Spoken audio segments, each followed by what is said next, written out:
ভারত বিরুদ্ধে এই কারণে করি না যে ভারতে অসংখ্য হিন্দুরা আছে।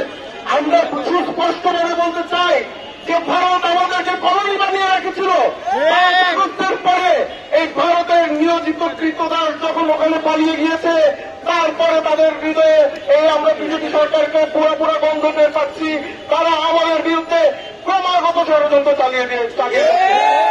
আপনি আমাদের সাথে ভারতের বাণিজ্য বৈষম্য দেখেন, আপনি আমাদের নদীর কথা চিন্তা করেন, আমাদের সংস্কৃতির কথা চিন্তা করেন। এমন কোন জায়গা নাই যে জায়গাতে ভারত তার থাবা বসায় নাই।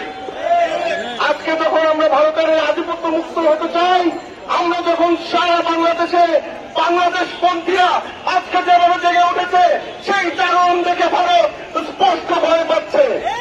তাই আজকে আমাদের বিরুদ্ধে নানাভাবে ষড়যন্ত্র চালিয়ে যাচ্ছে।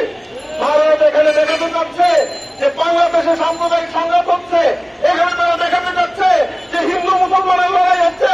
কিন্তু আমরা স্পষ্টত বলতে চাই, বাংলাদেশে কোন হিন্দু মুসলমানের লড়াই নাই। বাংলাদেশের হিন্দু আমাদের হিন্দু, বাংলাদেশের মুসলমান আমাদের মুসলমান, বাংলাদেশের আদিবাসীরা আমাদের আদিবাসী। আমাদের কোন বিষয়ে ভারতের নাক গলানোর কোন প্রয়োজন নাই। আমরা দেখব আমাদের বাংলাদেশ আমরা গড়ে তুলব।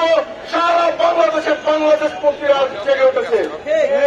সুতরাং আপনারা বহুবার ষড়যন্ত্র করেছেন এবং বারবারই ব্যর্থ হচ্ছেন। আমরা তাদেরকে অনুরোধ জানাই, আপনারা দয়া করে বাংলাদেশের বিরুদ্ধে আর কোন ধরনের ষড়যন্ত্র করবেন না। ভারতের মানুষের সাথে আমাদের কোন বিরোধ নাই। আমাদের বিরোধ হচ্ছে ওই বিজেপির হিন্দুত্ববাদীদের সাথে, যারা এখানে এই হিন্দুত্ববাদ এবং অখণ্ড ভারতের কথা বলে বাংলাদেশকে তার আবারও তাদের রাখতে চায়। আমরা স্পষ্টতা থেকে বলতে চাই, আমাদের রক্তের শেষ বিন্দু থাকতে আমরা বাংলাদেশকে ভারতের দখলে কোনোভাবেই নিতে দিব না। ধন্যবাদ সবাই।